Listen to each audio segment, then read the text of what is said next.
it was on Drake's page, boom. And now you have his fans seeing what he's doing as well. That would really, put the whole thing on steroids.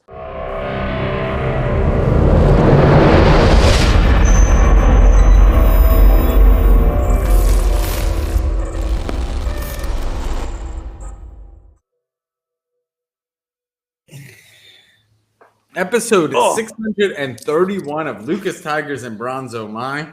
Back to your regularly scheduled programming. Cage in his Muhammad Ali shirt. He's got a kind of cool backdrop now with the Vegas. I don't know what is that? Is that a painting? What do you consider that? It's just a print. It's an art print. And that was the artwork. That was like the theme of the event. It was on the badges. That same picture, it was on the badges that they gave out to everybody. Everybody had that little artwork they were wearing around their neck. So just a cool thing. I think the Topps bag that they gave to everybody had 2 of those prints in it. So I got one. Ian's got one hanging up. Cool. Big night in the hobby. Big weekend in the hobby. Just a lot of, I think optimism is probably a good word to use. A lot of optimism in the hobby. Mint Collective went incredibly well. Thought leadership. A lot of people there. I mean, I don't think that I've heard of a single thing of drama, fighting, any of that stuff. Everyone has had amazing things to say about not only the show, and shout out to Marino, man. I know how hard you worked on that. I gave you a shout out before.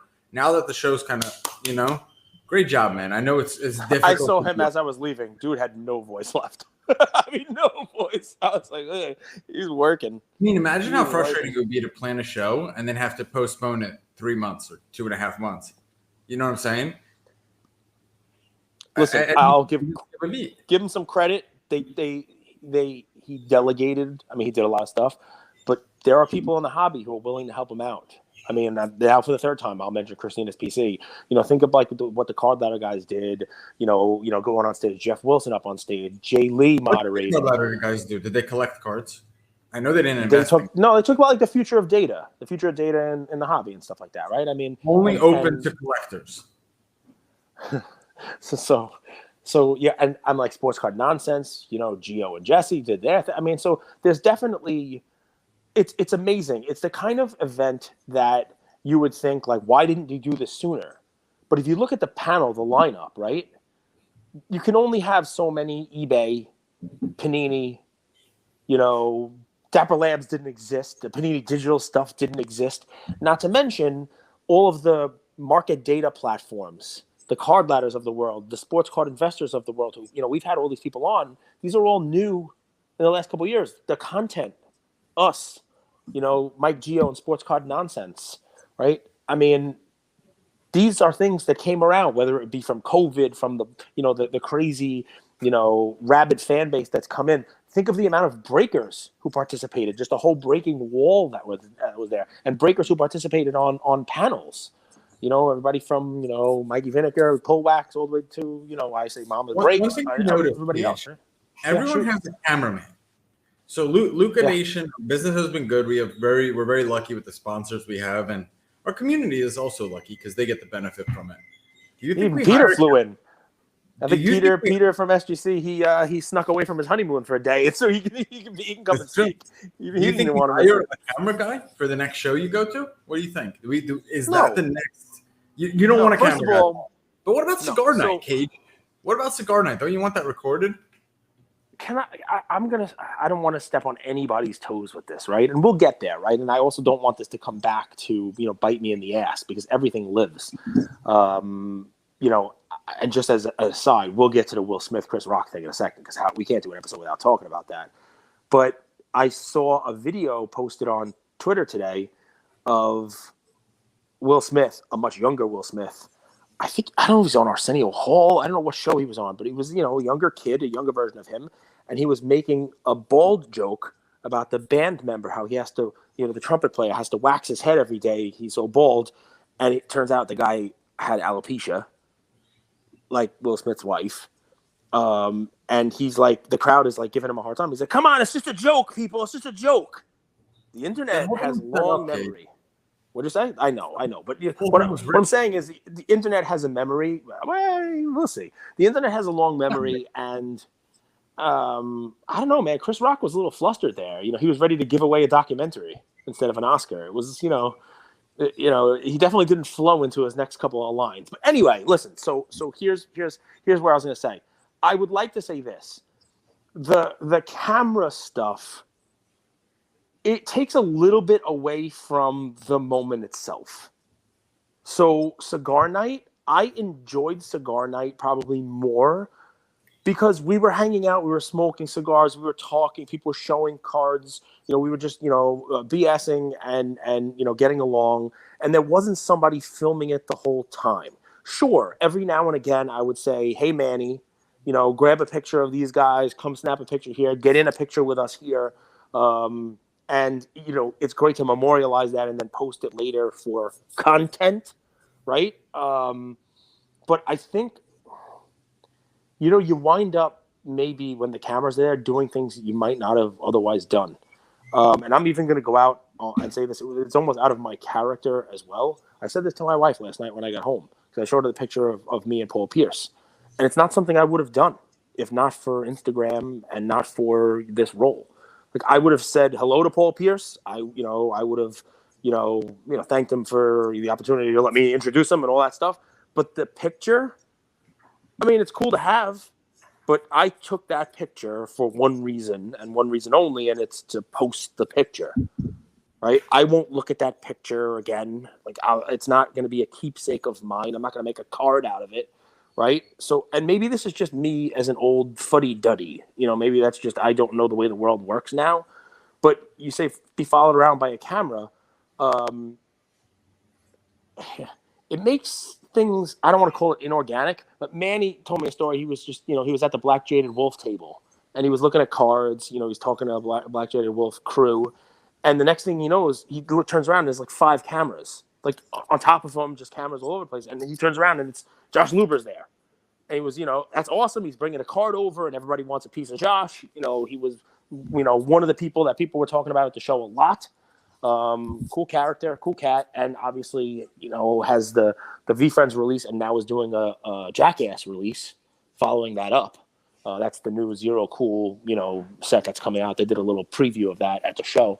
But you wind up with like, wow, it's just boom. Like there's just cameras following cameras. And at one point I saw like a camera video someone, and I walk and I see another cameraman and they're like, what's going on over there? It's like, I don't know, but there's a camera. Go see what it is. And it's, again, one of those, like nothing attracts a crowd like a crowd. I say that all the time, right? You see 2 cameras and all of a sudden the cameras multiply and it's like 5 cameras. And what are we videotaping? I don't know, but let's all videotape it, So I'll probably rethink that, down the road, and then this will come back and haunt me. But look, I like meeting people. I liked walking the show and chatting with people and being able to have a conversation with them. And, a perfect example, right? Dallas Card Investor, right? We've had them on the show. Awesome team, awesome guys. And they do the raw card review, which is, great value add. I talk to certain people who are, Beckett folks, like partner Beckett, and they drop off cards to Beckett to do a raw card review, and they were shocked that it was $50 when DCI is there doing it for $10. Right. But, we had DCI on and they're talking about doing their own slabs, and that's coming soon. And we'll have them on the show before they roll that out, probably at the Dallas show. Maybe we'll have them on the week before to kind of talk about what they're doing.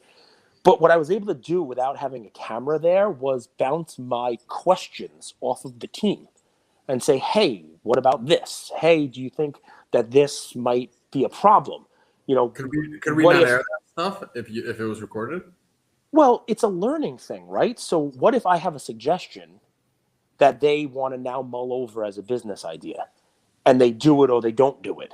Like we're able to kind of have an information exchange that maybe betters what they're offering, or maybe they at least take it into account without this video being out there and half the people saying that's a great idea, half the people saying that's a stupid idea.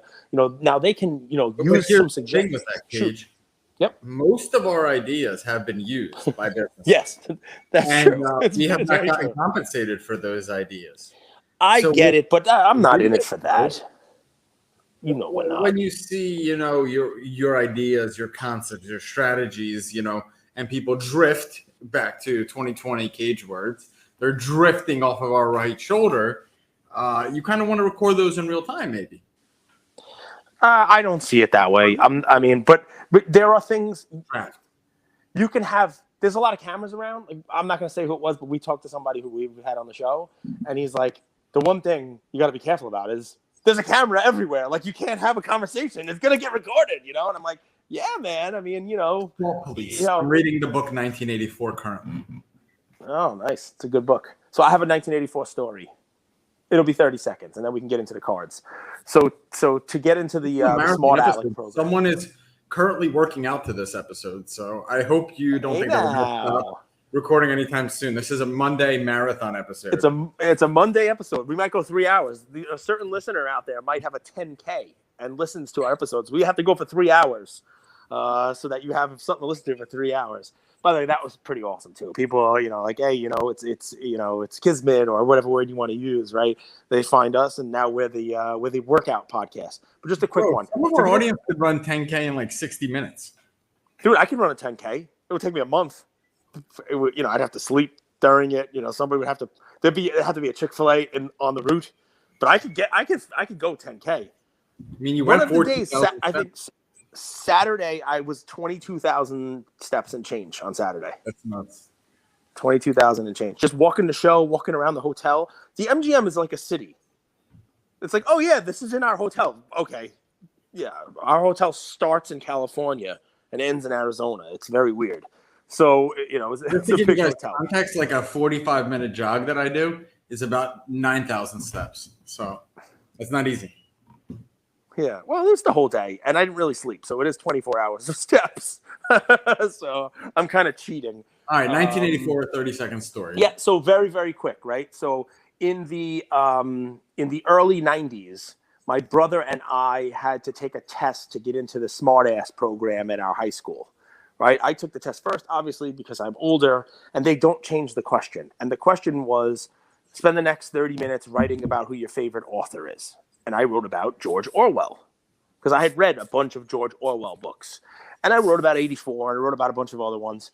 And 2 years later, my brother and I got in the program. 2 years later, my brother was taking the test. And we're talking about, this is in the 90s now. So my brother's taking the test, or late 80s maybe. And, we talked about it, but I don't think he read any of the books. But we talked about it, and he's like, hey, I might as well just do George Orwell also. But as creative as I am, my brother is probably a more creative individual. So he signed off after this great essay by saying, and that's why George Orwell is my favorite author, and I can't wait for his next book to come out. Dude was dead for a long time. So we gave him a hard time about that one, so it is what it is. But yeah, this is it's fun stuff. This has been dead for a while. So yeah. All right, man, what do you want to chat about as far as cards? I got a fire play today. I got a great play. I like Drake. You like Drake? Yeah. I like turtles. I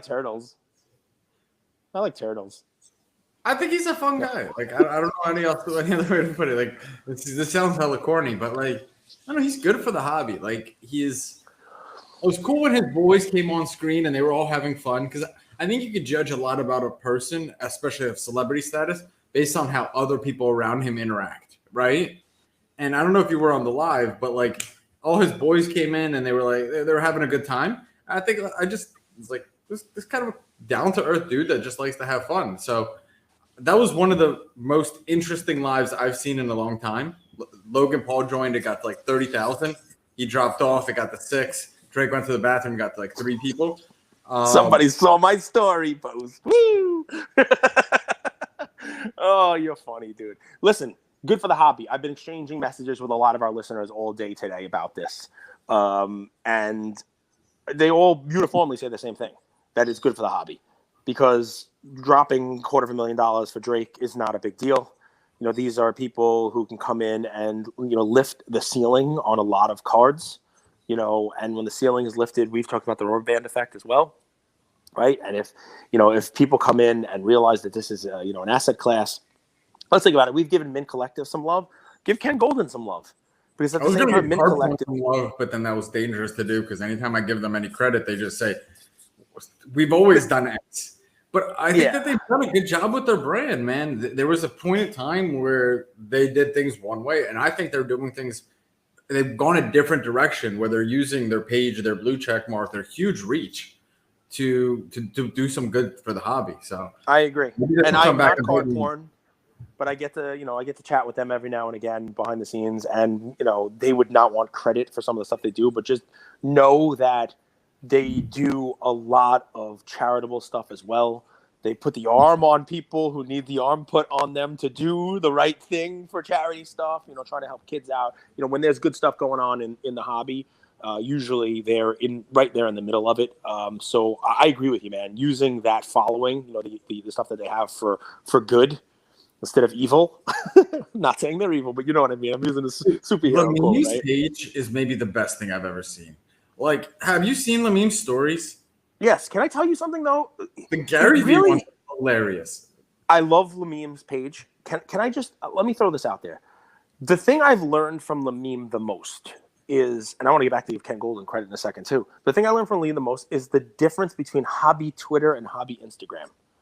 Because I don't know if you know this, but Lamim posts the same stuff on hobby Twitter on Twitter, and he gets like 6 likes. And on looking for NFTs on Twitter. I mean, and on Instagram, it's 7,000 likes he gets on, on his good memes. I got to tell you, there are hardworking people in this, and maybe it just comes easy for him, the humor and putting these memes together. I can't do it. I don't know. It's Photoshop something still. I don't even know. But he's on it. He's on the ball. It's like he has a meme out before the thing he's memeing happens. It's a real talent. It's not one a day either. Like, it's hilarious memes, and then he has like photos of like screenshots of NBA players, photos in wrong positions, and it looks like they're humping each other. And he just has like 50 of them. I'm like, dude, this guy works. How does he churn out content? Like, where'd that come from? Every once in a while, I try to channel my inner Lamim. Like I put up a couple stories of like Drake, all laughing when he did his 86, Fleer break, and then not looking so happy when he was breaking the flawless.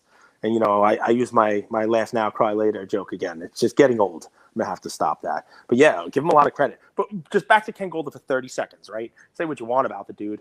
While Mint Collective is bringing, the UFC to the table, and Peyton Manning and Jerry Rice and Emmitt Smith and athletes are learning about this, right, and learning about the hobby.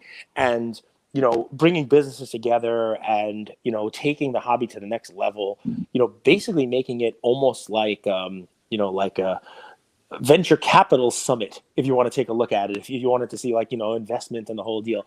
I turned on ESPN today and they're doing a bit about Peyton Manning wanting his stuff back from Tom Brady because Tom Brady's not retiring, a bottle of wine, and I want my letter back. And on the bottom of the screen, it says, Peyton wants his stuff back, - the Mint Collective. Right there on ESPN, right there on the scroll, right there on the bottom, it says, because that's the source. That's where it came from. He said it at the Mint Collective. That is pretty cool. Like, that's mainstream stuff, right?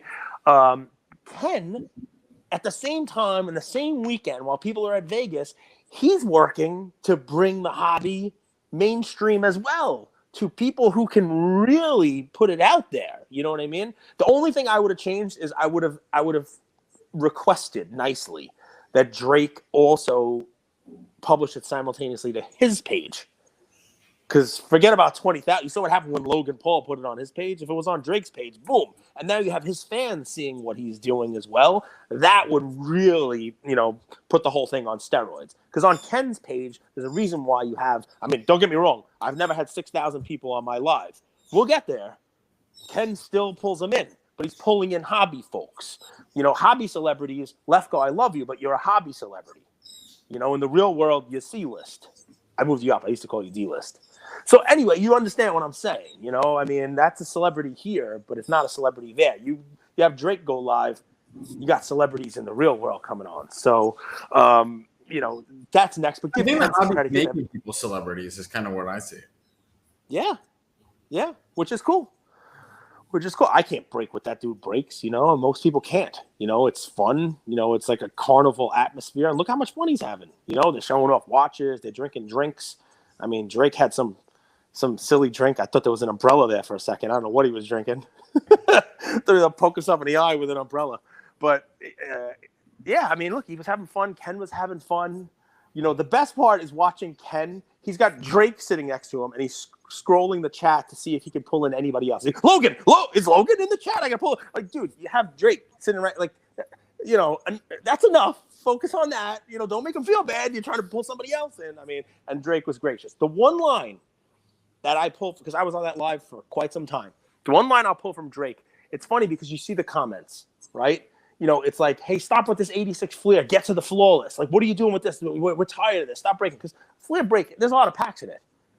And that was one of the more exciting boxes. Ken did some education. It's 3 Jordan rookies, 3 Jordan stickers. There was a Kareem sticker. There were 2 Kareem stickers. There was a lot of nice cards. Johnny Moore off-centered. And like I said, educate about those, the short, the low pop 10s of certain cards. Talk about Isaiah, talk about Magic and Bird, and it was cool stuff. But the chat, when you have 6,000 voices, 7,000 voices in the chat, there's going to be a lot of hooting and hollering. Everybody's shooting their shot. Peter Pac-Man on there, talking about his album, and they should do their thing together. And obviously, I mean, why wouldn't they want Drake? The whole deal. Everybody was kind of doing their thing, and good for them, and that is cool. But he did say this, because, he noticed that obviously while they're breaking 86 Fleer, people are like, stop this, it's boring, go over to the flawless. He says, this is what I've already learned about the hobby. You can't make the hobby people happy.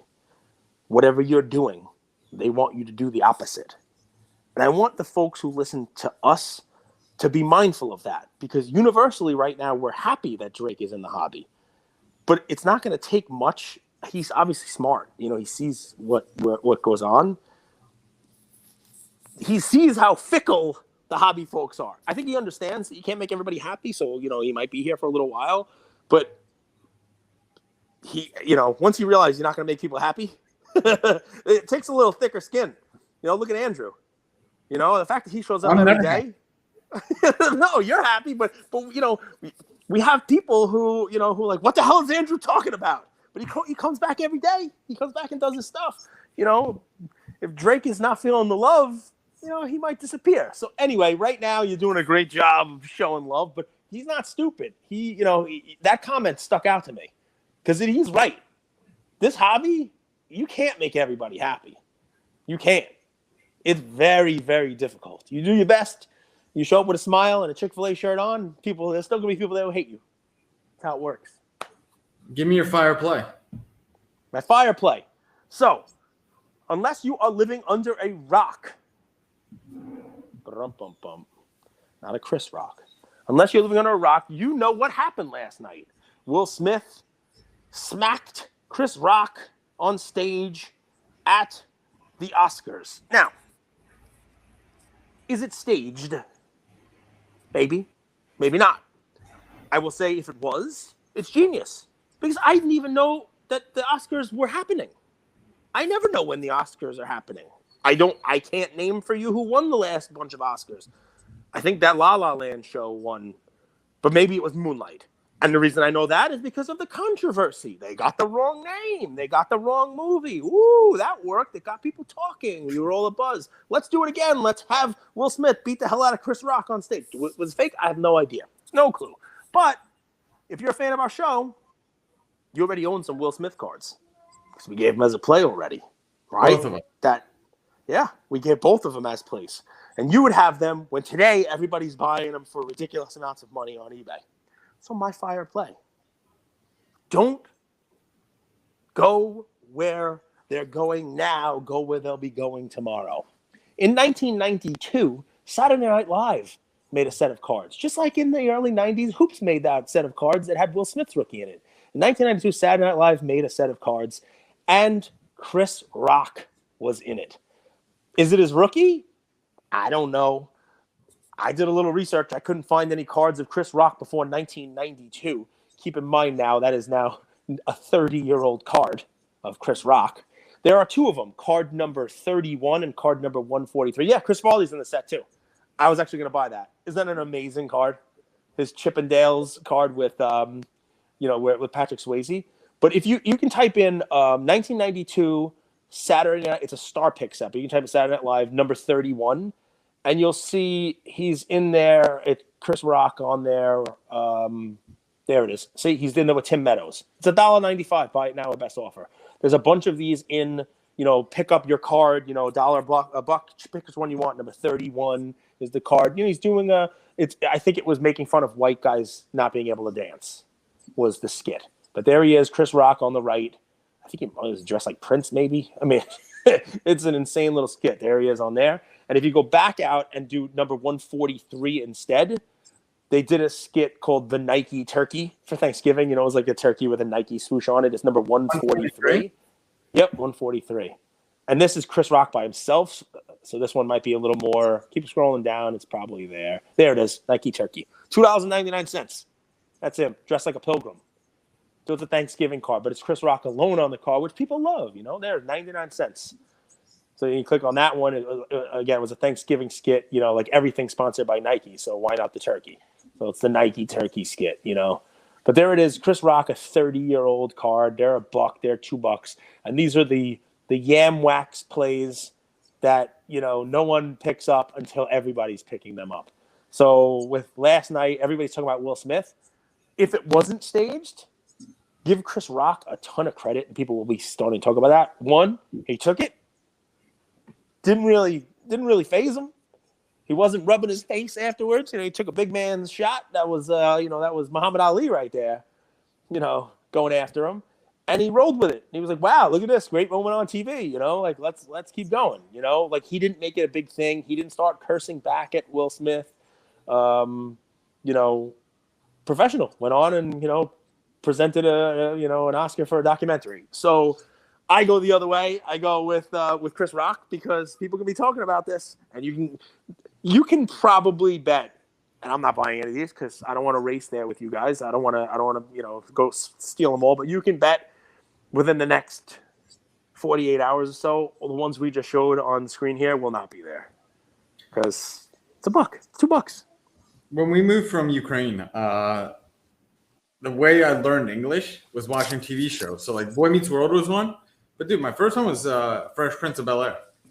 And I'll tell you, that whole family has fallen off. They're super corny, like the way they go about their business now.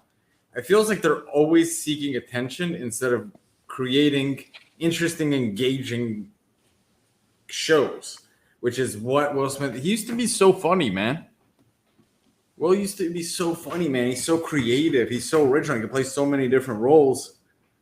Listen, I can't put myself in his shoes. If it's staged, it's staged. If it's not staged, no one likes people going after their family. And, he made a bold joke and she's got a condition, and, there's nothing she could do about it. And, people are defensive. So if it's a real thing, I mean, I usually disagree with every single thing that Stephen A. Smith says, but he had the right take, which was, we get it. I understand what you're doing, but go handle it backstage. You know what I mean? Go handle it, off camera, go speak to the man, go deal with your business, not like that. I think that's probably the way to do it. It's a joke. I get it. I get the whole deal. So, You don't think it was staged? He saw the slap coming. I mean, I've seen some. And when a guy is charging at you, you don't just stand there. So it's possibly that it's staged. I've seen the screen grabs, the screen shots where it's like, he's kind of like this. But I mean, why would they stage that? Because, dude, they seek attention. And it's easier to get attention this way than by creating a blockbuster movie because that takes a lot of time and effort. All right. I guess it's possible. I'm telling you, the Chris Rock reaction afterwards that's what gives me pause. I see what's before, and it looks like he's kind of like, bracing for it, a la Ric Flair. Dude, but Will Smith laughed. He laughed at the joke first. Yeah, I saw. And then, but I mean, Chris Rock, like, oh wow, maybe he looked at his wife and his wife wasn't laughing, and he realized, he had to stick up for his wife because that's the cue. Yeah, it takes a second. Yes, dude, you will learn that. That is the cue. No chance. Yes, it doesn't matter how it falls on your brain. If it doesn't fall right on your wife's brain, you fight. Yeah, that is exactly how it works. So no, but dude, the thing is, if you watch after, right? And he's like, and I guess now we're gonna present a documentary. Well, obviously he's going to. I mean, Oscar for a documentary. He's not going to break into like, and now it's The Rock. Like he's not going to break into. Stage, if it's staged, then yeah, then you don't lose your train of thought because you know it's coming and you roll into the next thing. He had to stutter. I don't know. I did that. That didn't look. It doesn't matter. We'll never know. I mean, well, maybe they'll come out and we will know. I can't tell you whether it was. It's possible either way. So what's your play? What's your thoughts? I will give you a lot of credit. I watched ESPN this morning. That's where I saw the Mint Collective stuff. And you had Kendrick Perkins and a couple of other panel folks who usually are arguing. And Perk came on and said, I can't even argue. It's ridiculous that people are saying the Celtics are favored now. It's ridiculous there. People think the Nets says until somebody beats the Bucks and shows that they can stop Giannis, then the Milwaukee's got to be the favorite. I know they're the 3 seed. I know they're blah, blah, blah. But they basically were like universally, it's Giannis until it's not Giannis. And also, dude, Robert Williams' loss for the Celtics is huge. That's big. It's big. They were talking about that too. One of the best young players, one of the best young rim stoppers. Dude, he's everything that you need to run a successful offense and defense today because of how much protection he provides. It's funny. You don't think about a guy like that, but put him on Dallas, and Luka's going to win 3 championships. Put him on the Lakers. It's a small guy, right? The Lakers, So that goaltend that LeBron had, watch all other 4 guys on that play. Dude, they don't do anything. No one's helping LeBron. And this is the NBA, the best players in the world. Anyone could beat anyone off the dribble. What makes a good defense is if you have a big help defender come and stop the rim, and now LeBron can block you from behind. So you need a rim stopper. You need it. I'm giving LeBron some credit, man. He hurt himself last night. He hurt his ankle, and he wasn't able to drive, and he was hitting the outside shots. The threes, he was shooting like Trae Young threes. It wasn't enough, obviously, to get the win at the end of the game. What did he score? 39. I mean, I watched the highlights. I didn't watch that game. I needed to sleep. But I watched the highlights of the game. It is pretty impressive to watch what he's able to do. Just the skill set that he has. But you can tell he basically feels like he's the whole team, which is a shame because they put this team together. He put this team together. You know what I mean? He GM'd this team. And it clearly is not what he thought he was getting. Have some fun, guys. Go back to our NBA season preview where I bluntly said that this is not going to work. It's not going to work. You did. You said it was like the Malone one. You said it was just like the time they brought in Karl Malone, and everybody thinks it's names, it's fantasy, but it doesn't work if they don't work as a team. I think I made a stupid best of the best Eric Roberts joke about a team is not a team if they don't give a damn about each other. My James Earl Jones voice. I remember the episode, but you nailed it. You 100% did. Give yourself a pat on the back. And another thing you nailed, Luka. Sneakily, that team right now, if the season ended today, they'd have a home playoff. They'd be hosting a playoff series, the first round. They just snuck into the number 4 seed. They are playing well. I think they still are lacking that second consistent scorer that they thought KP was, and obviously Porzingis is not there anymore. But they play real well as a team. They play great team defense, and Luka is he's playing real well after coming back now. And it's an interesting. It's not a team I'd want to face. You know what I mean? Not in the first round. Not in the first round. Like I'll tell you. Well, what do I want to do? I'm not giving plays anymore. First off, okay. For the next little bit, I'm buying cards, and I'm gonna cross off of my plays, not you guys. So that's one little announcement. We can always switch it up, and you can tell people what you bought and why. You know what I mean? No, I'm not telling people anything. Okay. Okay. But I will say the Warriors. Like I would be worried if I was the Warriors. That's one thing I'm wondering because they meet the Nuggets in the first round.